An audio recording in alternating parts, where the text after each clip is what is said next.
Hello good morning Saina ક્લાસીસમાં તમારું સ્વાગત છે। આજે હું તમારી સમક્ષ લઈને આવી છું ધોરણ 9 વિષય ગણિત અને એનું સ્વાધ્યાય છે 1.2। વિદ્યાર્થી મિત્રો 1.2 ચલાવતા પહેલા મારે તમને ખાસ મહત્વની વાત કહેવાની છે કે જો તમે ચેનલમાં નવા હોય અને અમારી ચેનલને સબસ્ક્રાઇબ ન કરી હોય તો તમે વિડીયોની નીચે જોશો તો વિડીયોની નીચે લાલ કલરનું જે બટન આવશે સબસ્ક્રાઇબ એમ લખાઈને, તો એના પર ક્લિક કરજો અને એના પર ક્લિક કરવાથી તમને એ બ્લેક કલરનું થઈ જશે અને ત્યાં બેલ આઇકોન જેવું દેખાશે, બરાબર। બેલ ત્યાં દબાવશો એટલે ઉપર ઓપ્શન આવશે 3, એમાં પહેલું ઓપ્શન છે ઓલ, એના પર ક્લિક કરવાથી ચેનલ સબસ્ક્રાઇબ થઈ જશે। એટલે વિદ્યાર્થી મિત્રો તમે ચેનલ સબસ્ક્રાઇબ કરી લેજો જેથી તમને અમારા નવા વિડીયોની નોટિફિકેશન મળતી રહે। તો ચાલો વિદ્યાર્થી મિત્રો હવે આપણે સ્વાધ્યાય 1.2 ને સમજીએ।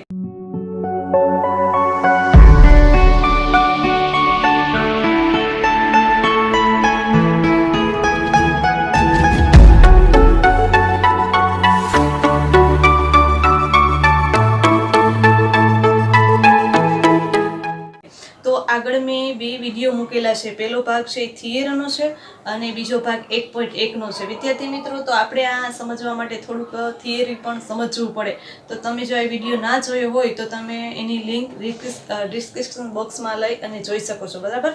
તો વિદ્યાર્થી મિત્રો આપણે હવે આમાં શું છે કે આ સ્વાધ્યાય 1.2 માં આપણે સમજવાનું છે વિધાનો છે, બરાબર, કે નીચેના વિધાનો સત્ય છે કે અસત્ય, કારણ સહિત જવાબ આપો।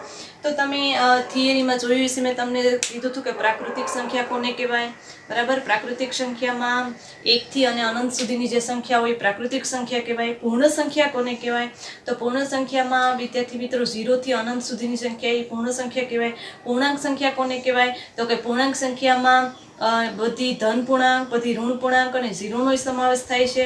પછી સમય સંખ્યા કોને કહેવાય, તો કે જેને પીક્યુ સ્વરૂપમાં લખી શકાય એને સમય સંખ્યા કહેવાય।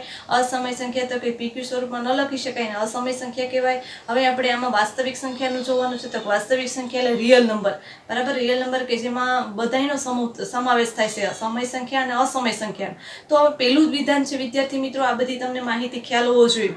તો પહેલું વિધાન એમ છે કે દરેક સમય સંખ્યા વાસ્તવિક સંખ્યા છે, બરાબર। તો એમ કે તમારે આ વિધાન સત્ય છે કે અસત્ય એ જણાવવાનું છે। તો પહેલા તો આપણને ખબર હોવી છે કે વાસ્તવિક સંખ્યા એટલે શું, તો કે વાસ્તવિક સમય સંખ્યા એટલે શું, વાસ્તવિક સંખ્યા એટલે શું, એનો થોડો ખ્યાલ હોવો જોઈએ। તો વિદ્યાર્થી મિત્રો હવે આ વિધાન, હવે આપણે વાસ્તવિક સંખ્યા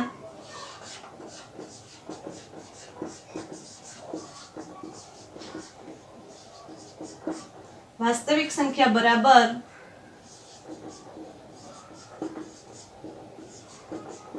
સમય સંખ્યા અસમય સંખ્યા, બરાબર, બંનેનો આમાં સમાવેશ થાય છે। વાસ્તવિક સંખ્યામાં સમય સંખ્યા અને અસમય સંખ્યાનો બંનેનો સમાવેશ થાય એટલે આ વિધાન સત્ય છે।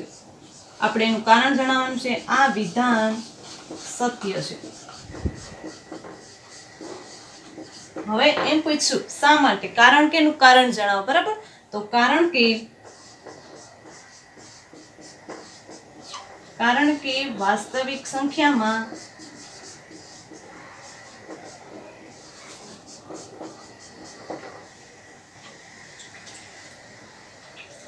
સમય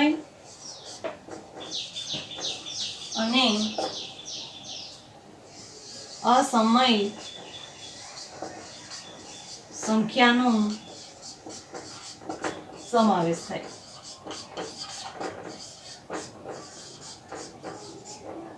વિદ્યાર્થી મિત્રો આમાં તમને પૂછ્યું કે નીચેના એમ કે દરેક સમય સંખ્યા વાસ્તવિક સંખ્યા છે, બરાબર। તો કે હા, આ વિધાન સત્ય છે, કારણ કે જે સમય સંખ્યા અને અસમયના સમૂહને વાસ્તવિક સંખ્યા કહેવાય છે, એમાં બધાનો સમાવેશ થાય છે, એટલે આ વિધાન સત્ય છે, કારણ કે વાસ્તવિક સંખ્યામાં સમય અને અસમય સંખ્યા બંનેનો સમાવેશ થાય છે, એટલે આ વિધાન સત્ય છે। હવે આપણે બીજું કારણ જોઈએ।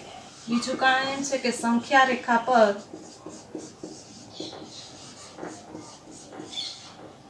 દરેક બિંદુ, સંખ્યા રેખા પરનું દરેક બિંદુ, બરાબર, સંખ્યા રેખા પરનું દરેક બિંદુ કોઈ પ્રાકૃતિક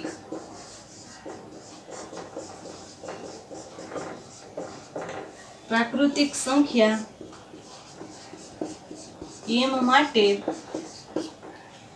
રૂટ એમ સ્વરૂપનો હોય. હવે બીજું વિધાન એમ છે કે સંખ્યા રેખા પર દરેક બિંદુ કોઈ પ્રાકૃતિક સંખ્યા એમ માટે એમ રૂટ સ્વરૂપનું હોય, એટલે એમનું વર્ગમૂળ સ્વરૂપનું હોય. તો વિદ્યાર્થી મિત્રો અહીંયા તમને શું કીધું આ ધ્યાનમાં રાખવાનું છે કે કોઈ પ્રાકૃતિક સંખ્યા એમ માટે, બરાબર. હવે આપણને ખ્યાલ છે કે પ્રાકૃતિક સંખ્યામાં કોનો સમાવેશ થાય છે, એટલે એમ શું કીધું કે સંખ્યા રેખા ઉપર દરેક જે બિંદુ આવેલા છે એ દરેક પ્રાકૃતિક સંખ્યા એમ માટે એમ સ્વરૂપનું વર્ગમૂળ સ્વરૂપનું હોઈ શકે. તો વિદ્યાર્થી મિત્રો આના માટે આપણે એક સંખ્યા રેખા દોરવી પડે. સૌપ્રથમ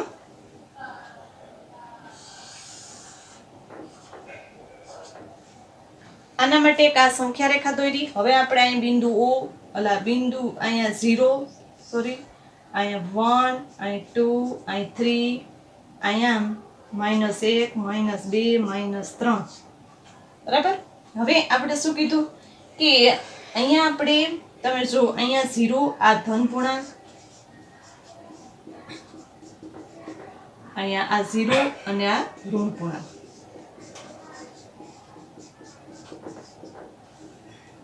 હવે શું કીધું અહીંયા આ જે સંખ્યા રેખા છે, બરાબર. તો સંખ્યા રેખામાં ઋણ પૂર્ણાંક છે, 0 નો સમાવેશ છે અને ધન પૂર્ણાંક કોઈનો છે, બરાબર. તો આપણે એમ કીધું કે દરેક પ્રાકૃતિક સંખ્યા એમ સ્વરૂપનું હોઈ શકે, તો કે ના હોઈ શકે, બરાબર. ના હોઈ શકે. આ વિધાન અસત્ય છે.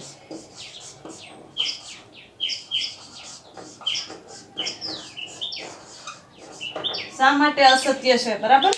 તો એનું કારણ જણાવી દઉં કે અહીંયા આપણે એક સંખ્યા રેખા દોરી, તો એમાં સંખ્યા રેખા આપણે દોરી તો એમાં 0 નો સમાવેશ થાય, પ્રાકૃતિક સંખ્યાનો સમાવેશ થાય અને ઋણ પૂર્ણાંકોનો સમાવેશ થાય. તો એમ કે આ રૂટ સ્વરૂપનું ન હોઈ શકે, વર્ગમૂળ સ્વરૂપનું હોઈ શકે નહીં સંખ્યા રેખા પર. તો આ વિધાન અસત્ય છે. શા માટે એનું કારણ સમજાવી દઉં.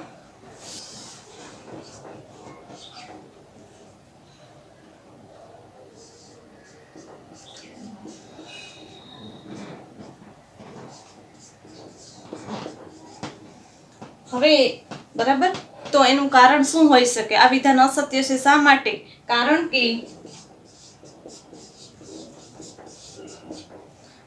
કે દરેક ઋણ પૂર્ણાંક અને 0 નો સમાવેશ પ્રાકૃતિક સંખ્યામાં થતો નથી.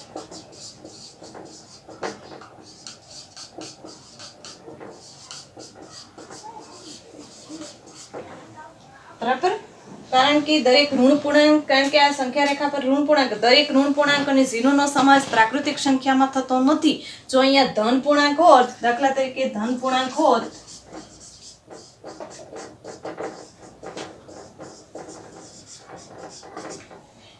તો આપણે રૂટ એમ સ્વરૂપે લખી શકાય. બરાબર. હવે એમ કે આ વિધાન અસત્ય છે. શા માટે અસત્ય છે? કારણ કે તમને અહીં ખબર છે, અહીંયા આપ્યું છે કે કોઈ પણ પ્રાકૃતિક સંખ્યા એમ માટે એમ રૂટ સ્વરૂપનું હોઈ શકે. કારણ કે દરેક અહીંયા સંખ્યા રેખા દોરી તો એમાં દરેક ધન પૂર્ણાંક અને ઋણ પૂર્ણાંક અને 0 નો સમાવેશ થાય છે. તો ઋણ પૂર્ણાંક અને 0 નો સમાવેશ પ્રાકૃતિક સંખ્યામાં થતો નથી. દાખલા તરીકે ધન પૂર્ણાંક હોય, બરાબર, ધન પૂર્ણાંકનો પ્રાકૃતિક સંખ્યામાં સમાવેશ થઈ શકે. એટલા માટે આ ધન પૂર્ણાંક હોય તો એમ સ્વરૂપે લખી શકાય. એટલે આને આપણે પ્રાકૃતિક સંખ્યા દરેકને આપણે એમ સ્વરૂપે લખી ના શકે. એટલે આ વિધાન અસત્ય છે. બરાબર. દરેક વાસ્તવિક સંખ્યા એ અસમય સંખ્યા છે.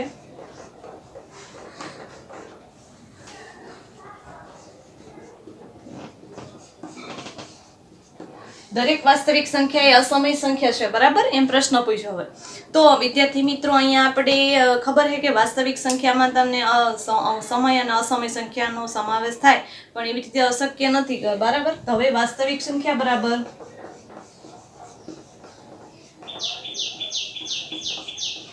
એમાં અસમય સંખ્યા ન હોઈ શકે.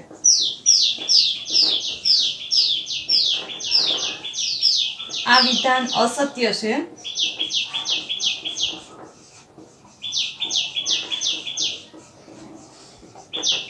કારણ કે વાસ્તવિક સંખ્યા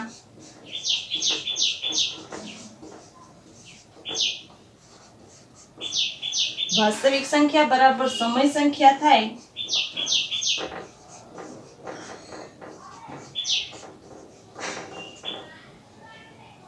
પણ દાખલા તરીકે અહીંયા આપણે વિદ્યાર્થી મિત્રો વાસ્તવિક સંખ્યા એ અસમય સંખ્યા છે, તો એવું જરૂરી નથી કે દરેક અસમય સંખ્યા એ વાસ્તવિક સંખ્યા હોય. બરાબર, કારણ કે આ વિધાન અસત્ય છે. તો કારણ કે વાસ્તવિક સંખ્યા એ સમય સંખ્યા હોય, કારણ કે આ દાખલા તરીકે અસમય સંખ્યા હોય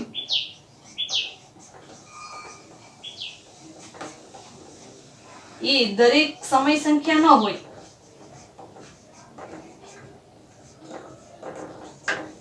કારણ કે દરેક અસમય સંખ્યા છે એમાં અસમય સંખ્યામાં સમય સંખ્યા આવતી નથી. બરાબર, એનો સમાવેશ થતો નથી. એટલે આ વિધાન અસત્ય છે. બરાબર, અહીં 3 વિધાન પૂરા થાય છે. હવે આપણે દાખલા નંબર 2 લઈએ.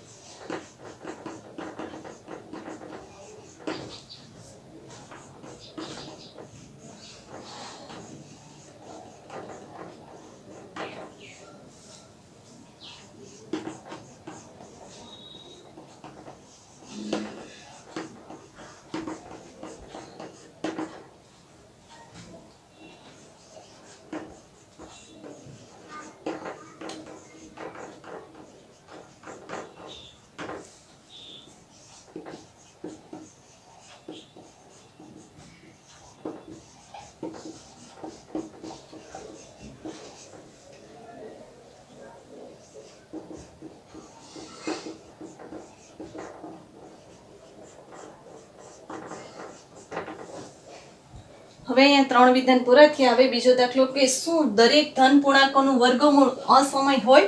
બરાબર, અસમય સંખ્યા હોય. જો ના હોય તો એવી એક સંખ્યાનું ઉદાહરણ આપો જેનું વર્ગમૂળ સમય સંખ્યા હોય. એને સોલ્વ કરવાનો છે. બરાબર, તો એમ કે અહીંયા આપણે પ્રશ્ન પૂછ્યો કે શું દરેક ધન પૂર્ણાંકોનું વર્ગમૂળ અસમય હોય છે? બરાબર, તો કે ના, દરેક ધન પૂર્ણાંકોનું વર્ગમૂળ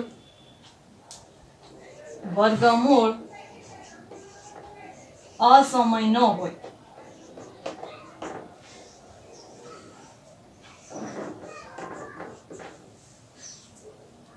અસમય હોય નહીં. બરાબર, કારણ કે દરેક ધનપૂર્ણ વર્ગ સંખ્યા એ ધન પૂર્ણાંકો સમય સંખ્યા હોય.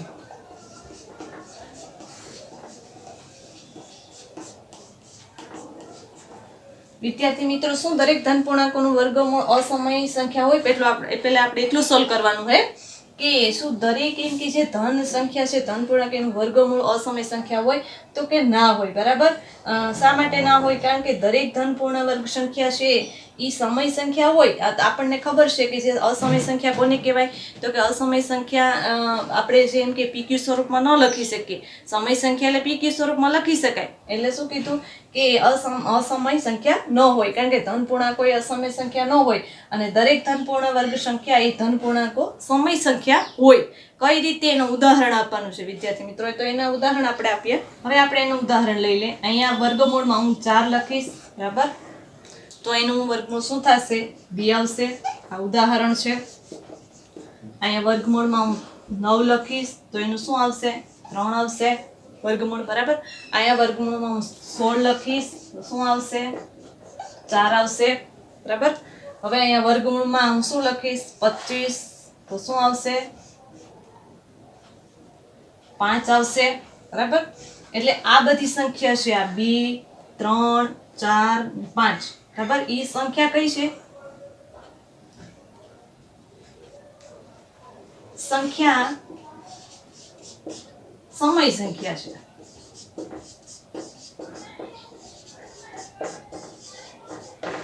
હવે તમને ખ્યાલ આપી દઉં કે સમય સંખ્યા જેનું એમ કે વર્ગમૂળ નીકળે, બરાબર. અહીં દાખલા તરીકે આપણે વર્ગમૂળમાં 4 તો આનું વર્ગમૂળ 2 નીકળ્યું, વર્ગમૂળમાં 9 તો આનું 3 નીકળ્યું, 16 તો 4.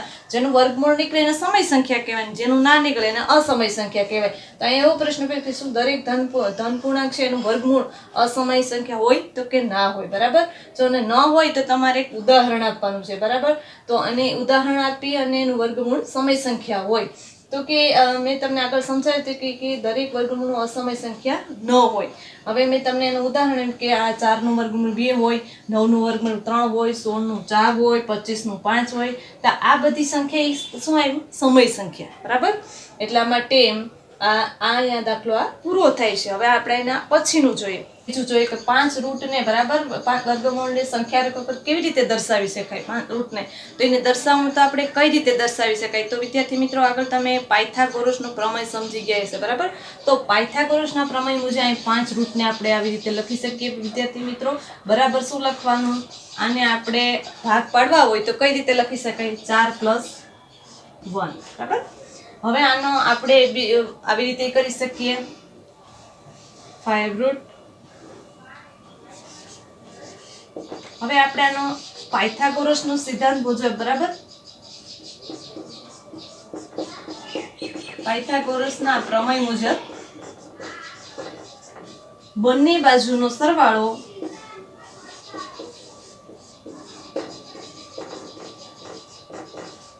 કર્ણના વર્ગ બરાબર.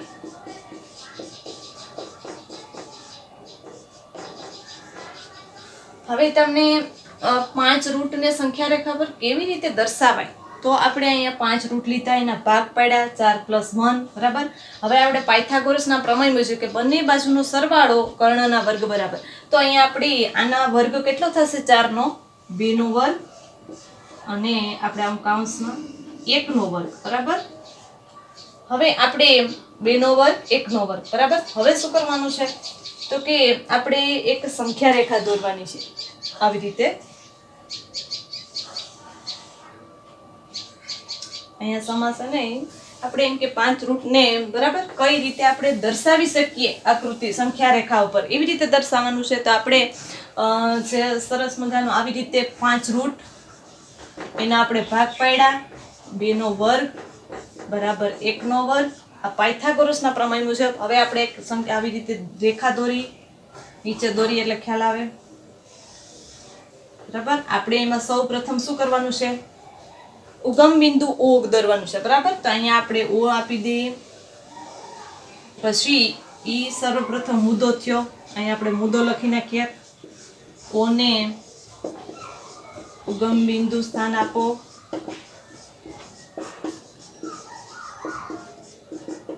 પછી શું કરવાનું છે? હવે બીજું જે મુદ્દો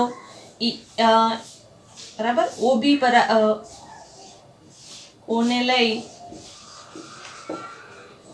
2 એકમ અંતરે, 2 એકમ અંતરે બિંદુ A લેવાનું છે. શું લેવાનું છે? બિંદુ A. તો આપણે અહીંયા 2 અંતરનું માપ લઈ અને અહીંયા બિંદુ A દોરવાનું છે, બરાબર. આયલું દોરી નાખ્યું. હવે ત્રીજો મુદ્દો શું થશે કે હવે ત્રીજો બિંદુ ઉગમ બિંદુ પછી શિરોલંબ રેખા, દિશામાં બિંદુ B રચવાનું છે. B બિંદુ આપો એટલે આવી રીતે આપવાનું છે વિદ્યાર્થી મિત્રો. આ શિરોલંબ રેખા આવી રીતે હોય, અહીંયા તમારે B દોરવાનું છે, બરાબર. B દોર્યું. હવે આપણે શું કરવાનું છે? O ને આ રેખાખંડ, એના પછીનો બીજો રેખાખંડ OB, અને આપણે રેખાખંડ OB ને, બરાબર, રેખાખંડ એ OB ને એમ કે ધ્યાનમાં લઈ અને રેખાખંડ OB ને રચો અથવા દોરો. તો રેખાખંડ OB ક્યાં છે? અહીંયા વિદ્યાર્થી મિત્રો. અહીંથી આપણે આને જોડી દેવાનું, બરાબર, સીધું સ્કેલથી માપીને. રેખાખંડ OB એલું થઈ ગયું. એક રેખાખંડ ઓબી દર્શાવવા પછી ઓને કેન્દ્રમાં લેવાનું છે. કોને કેન્દ્રમાં? ઓને. બરાબર. ઓને કેન્દ્રમાં લઈ ને તમારે પરિકરથી કે જે કોણ માપક હોય એનાથી ચાપ મારવાની છે. બરાબર. તમને આવડતી હશે ચાપ મારતા બધાને. તો આપણે અહીંથી ચાપ મારવાની છે આવી રીતે આમ. બરાબર. ઓને કેન્દ્રમાં લઈ ચાપ મારો.